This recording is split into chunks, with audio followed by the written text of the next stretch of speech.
పచ్చి నిజాలు చెప్పే భారత్ ఎన్బి టీవీకి స్వాగతం. బిఎన్బి టీవీ, నేను జేకే.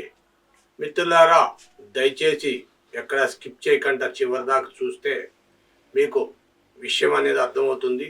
మీరు 10 మందికి షేర్ చేయండి. షేర్ చేయడమే కాకుండా వాళ్ళని లైక్ చేయమని చెప్పండి. వీలైతే సబ్స్క్రైబ్ చేసుకున్న సంతోషం. మీరు మాత్రం ఒక లైక్ ఇవ్వండి, అది మరింత బలం ఇస్తుంది. ఇకపోతే ముఖ్యాంశాలు. 1947లో మనకి స్వతంత్రం వచ్చింది. 1947 ఆగస్టు 15వ తారీఖున మనకు స్వతంత్రం వచ్చింది. ఆ విషయం అందరికీ తెలుసు. కానీ మనకి రాజ్యాంగంగా లేకపోతే మిగతా విషయాల్లో మనకి అధికారం లేదు. కేవలం స్వతంత్రం మాత్రమే వచ్చింది. స్వపరిపాలన చేసుకుంటానికి కానీ, మన కాన్స్టిట్యూషన్ కానీ ఇవన్నీ చేయడానికి మనకి అధికారం లేదు. గణతంత్రం రాలా, స్వతంత్ర దినోత్సవం వచ్చింది ఆ రోజున. గణతంత్రం ఎప్పుడు వచ్చిందయ్యా అంటే 1950 జనవరి 26వ తారీఖున గణతంత్ర దినోత్సవం చేసుకోవడానికి. అంటే మన పాలన మనమే చేసుకోవచ్చు, మన అధికారం మనమే చేసుకోవచ్చు అనే విధంగా మన కాన్స్టిట్యూషన్ మనం వాడుకోవచ్చు. తెల్ల పందులు చెప్పినట్టుగా రవస్తమించని సామ్రాజ్యం కుప్పకూలిపోయి ఆ తెల్ల పందుల్ని తరిమి కొట్టారు. అనేక మంది త్యాగీశీలు, నిన్న చెప్పుకున్న సుభాష్ చంద్రబోసు, గాంధీ, నెహ్రూ, అలాగే సర్దార్ వల్లభాయ్ పటేల్, తిలక్, లాల్ బాల్ పాల్ అని వీళ్ళందరూ కూడా ఒకరు కాదు, ఇద్దరు కాదు, కొన్ని కోట్ల మంది ప్రజలు స్వతంత్ర పోరాటానికి సమిధులు అయిపోయారు. సమిధులు అంటే మీకు తెలిసే ఉంటుంది. ఆహుతైపోయి స్వతంత్రాన్ని తీసుకొచ్చారు. ఆ పరాయి పాలనకు స్వస్తి చెప్పి మన స్వపాలనకు నాంది గీతం పాడిన రోజు అయితే 1947 ఆగస్టు 15. కానీ అప్పటి వరకు కూడా వాళ్ళ రాజ్యాంగమే పాటించేవాళ్ళు. కానీ 1950 నుండి ఈవేళ 26వ తారీఖు రేపు వచ్చేది 76వ స్వతంత్ర దినోత్సవం. స్వతంత్ర దినోత్సవం అంటే రిపబ్లిక్ డే, గణతంత్ర దినోత్సవం. స్వతంత్ర దినోత్సవం కూడా అనకూడదు దీన్ని. గణతంత్ర దినోత్సవం అంటే మనల్ని మనము కౌంట్ చేసుకునే రోజు. దీనికి ముఖ్య అతిథిగా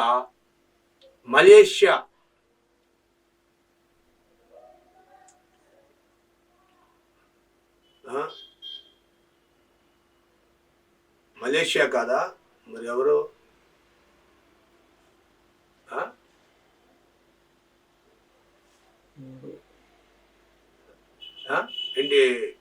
ఇండోనేషియానా? అయితే 1950 నుండి కూడా ఇండోనేషియాకి మనకి సత్సంబంధాలు ఉన్నాయి. మలేషియాకి మనకి సత్సంబంధాలు లేవు. మన మలేషియా గొడవలు పెట్టుకొని రకరకాలుగా మన మీద అది ఇది చేసి పోయాడు కదా. ఇండోనేషియా పూర్తిగా ఎక్కువ శాతం ముస్లింలు ఉన్న కంట్రీ మా ఇండియా తర్వాత ఏదైనా ఉందంటే అది ఇండోనేషియాని. మన జరిగిన 2019లో జరిగిన బ్రిక్స్ సదస్సులో కూడా మోడీ మాట్లాడారు. ఆయన్ని ఈవేళ మన దేశానికి గణతంత్ర దినోత్సవం సందర్భంగా ముఖ్య అతిథిగా ఆయన్ని పిలవటం ఆయన చాలా ఆనందంగా, చాలా గౌరవంగా, మన ముఖ్య గౌరవ రాష్ట్రపతి గారు వెళ్ళి మరియు మన గౌరవ ప్రధానమంత్రి వాళ్ళందరూ కలిసి ఆయన్ని సగౌరవంగా రిసీవ్ చేసుకొని స్వాగతం పలికి ఆయనకి తగు మర్యాదలు చేస్తే ఆయన ఆ మర్యాదలకు తబ్బిబ్బిపోయి పాకిస్తాన్కి వెళ్దాం, ఇటు నుండి చివర వెళ్ళేటప్పుడు అనుకున్న ఆయన కూడా తన పాకిస్తాన్ కూడా రద్దు చేసుకున్నాడు, తన పర్యటన కూడా. అంతటి గౌరవాన్ని మన వాళ్ళు చేశారు. దరిదాపుగా 365 మందిని వాళ్ళ దేశాన్ని తీసుకొచ్చి ఇక్కడ మన రెడ్ ఫోర్ట్లో రేపు జరగబోయే రెడ్ ఫోర్ట్లో పెరేడ్కి కూడా ఏర్పాటు చేశారు.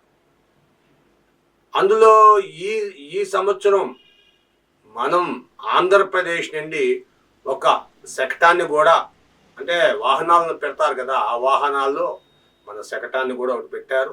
అది కూడా మన అనకాపల్లికి సంబంధించిన ఒక లక్క బొమ్మలు, అంటే మైనపు బొమ్మలు, లక్క అంటారు కదా, ఆ బొమ్మలు చిన్నపిల్లలు ఆడుకున్నా దీనివల్ల ఎటువంటి ప్రమాదం ఉండదు. వెంకటేశ్వర స్వామి, కలియుగ దైవం వెంకటేశ్వర స్వామి, పెళ్లి కొడుకు పెళ్లి కూతురు, ఇలాంటి మంచి మంచి ఒక మంచి ఆర్టిఫిషియల్గా ఒక రైతాంగాన్ని అలా తయారు చేసి విగ్రహాలు లాగా బొమ్మల్ని పెట్టడం గమనార్హం. దేశ విదేశాల్లో ఇది చాలా అంటే చాలా ప్రసిద్ధిగాంచింది అని మోడీ చెప్పడం మరీ ప్రశంసనీయం అనుకోవాలి. ఇది మనకి గర్వకారణమే అనాలి. మరి మహారాష్ట్ర మీకు తెలుసు, వాళ్ళేమో కుంభమేళా జరుగుతుంది కాబట్టి వాళ్ళు కుంభమేళా ఈ పెట్టారు, మనుషుల్ని పెట్టి అవి పెట్టి ఇవి పెట్టి. మనం అలాగా అంట లక్క బొమ్మలనే పెట్టాము, డైరెక్ట్గా బొమ్మలతోనే ఆ కూటాన్ని, ఆ శకటాన్ని, ఆ ఒక్క వాహనాన్ని ఆ పెరేడ్లో మనదైన శైలిలో మనకి చేయడం జరిగింది. కాబట్టి మీ అందరూ కూడా మన ఆంధ్రప్రదేశ్ గౌరవాన్ని పెరుగుతున్నదని మీ అందరూ మీ విలువైన అభిప్రాయాలు తెలియజేయండి. అంతేకాకుండా మీ స్నేహితులు ఎవరైనా కనబడితే మీకు హ్యాపీ రిపబ్లిక్ డే అని చెప్పుకోండి. మన దేశభక్తిని మనము చాటుకున్న వాళ్ళం అవుతాం. Wish you all happy republic day. మళ్ళీ ఇలాంటి రోజులు ఎన్నో చేసుకోవాలి మనం అందరం. Thank you for watching your channel. మీరు విలువైన అభిప్రాయాలు కామెంట్ రూపంలో తెలియజేయండి. అంతే మర్చిపోకుండా 10 మందికి షేర్ చేయండి. వాళ్ళకు కూడా ఒక లైక్ ఇమ్మనండి. మీరు కూడా మర్చిపోకుండా వెళ్ళేటప్పుడు ఒక లైక్ ఇచ్చేయాలండి.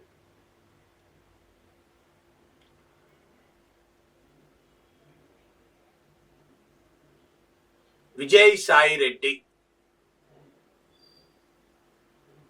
పారిపోయాడు.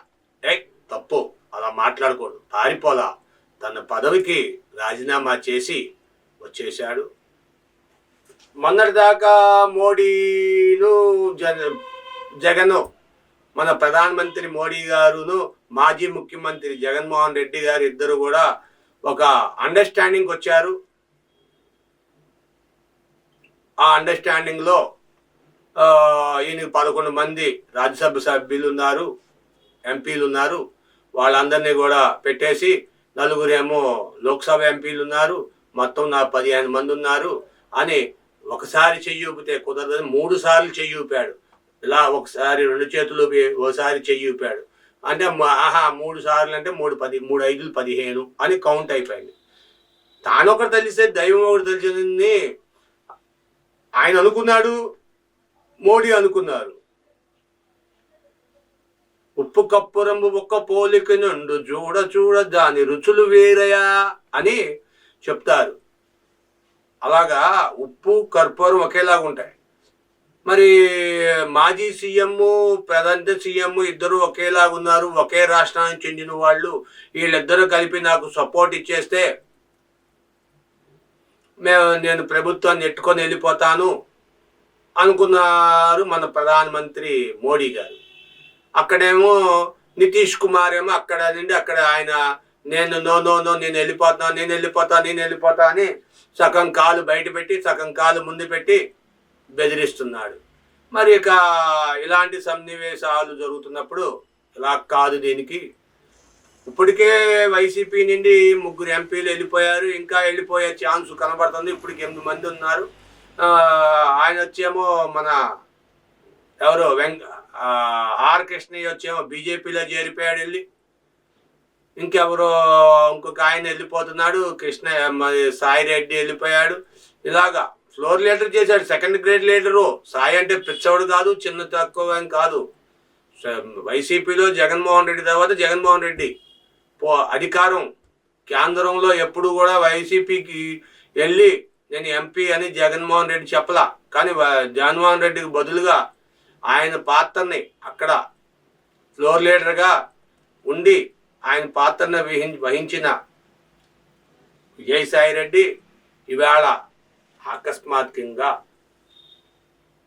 మరి ఏం జరిగింది అనేది తెర వెనక తెర ముందు ఏం జరిగిందో, ఆయనకు అంత కష్టమేమొచ్చిందో, ఎవరు భయపెట్టారో ఏం చేశారో కానీ మొత్తానికి పవన్ కళ్యాణ్కి ఢిల్లీ నుండి పిలుపు వచ్చింది.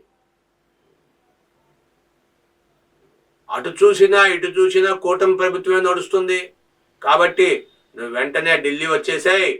ఢిల్లీ వచ్చేసేస్తే మీరందరూ కూడా రాజ్యసభ సభ్యులు అయిపోండి అన్నారు. బాగానే ఉంది, ఇదంతా బాగానే ఉంది. పిట్టపోరు పిల్లి తీర్చింది అన్నట్టుగా ఇప్పుడు ఇటేమో చంద్రబాబు నాయుడు, అటు పవన్ కళ్యాణ్ ఇద్దరు నాకు ఎంపీ సీట్లు కావాలంటే నాకు ఎంపీ రాజ్యసభ సీట్లు కావాలి, నాకు కావాలంటే నాకు కావాలి. ఇప్పుడు మరి ఎవరికి ఎన్ని సీట్లు ఇచ్చుకుంటారు? ఇప్పటికే చిరంజీవికి కూడా మన పవన్ కళ్యాణ్ అన్నయ్యకి కర్చీఫ్ వేశాడు అని ఒక సూజాయిగా ఒక వార్త వినబడుతుంది. మరి అటుపక్క చూస్తే ఆల్రెడీ వాళ్ళ చిన్నన్నకి కర్చీఫ్ కాదు ఏకంగా కుర్చీ ఇచ్చేశాడు. నాగబాబుకి డైరెక్ట్గా కుర్చీ ఇచ్చి కూర్చోబెట్టేశారు. ఇప్పుడు మరి చిరంజీవి కూడా కర్చీఫ్ వేస్తున్నారు. అందుకనే ఎవరో చెప్పారు పెరట చెట్టు వైద్యానికి పనికిరాదు అని. కానీ పెరట చెట్టు వైద్యానికి పనికిరాపడం ఏంటి? ఆయన ఇప్పుడు పవన్ కళ్యాణ్ వెళ్ళడం, ఇప్పుడు వాళ్ళిద్దరు అందమ్మలు కూడా తీసుకెళ్ళిపోయాడు. శభాష్ పవన్ కళ్యాణ్, నీ కుటుంబ బాధ్యతకు నీ యొక్క శ్రద్ధకి శభాష్ పవన్ కళ్యాణ్.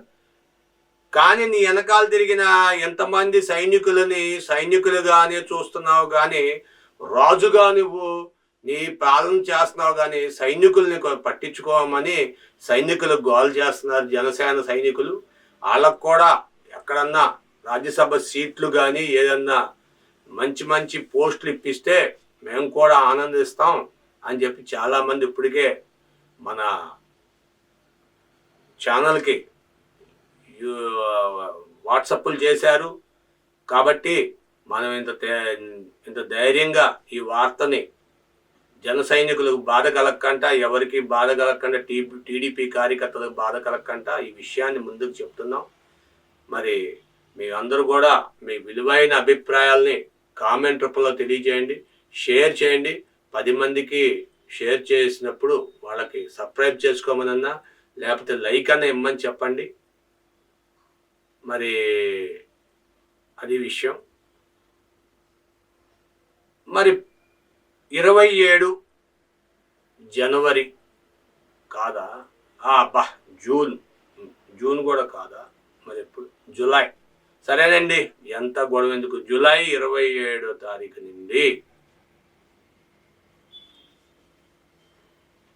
జూలై 27వ తారీఖు నుండి 23 జూలై 23 నుండి ఆగస్టు 3 వరకు కూడా రాజమండ్రి పుష్కరాలు జరపటానికి ముహూర్తం ఖరారైంది. ఈ వార్తని మనం రేపు చెప్పుకుందాం. మీ విలువైన అభిప్రాయాలు కామెంట్ రూపంలో తెలియజేసినందుకు ధన్యవాదాలు. మీకు సబ్స్క్రైబులు చేసుకున్న వాళ్ళందరూ కూడా ధన్యవాదాలు. కానీ మర్చిపోకుండా వెళ్ళేటప్పుడు లైక్ ఇవ్వండి. Thank you for watching our channel. Thank you.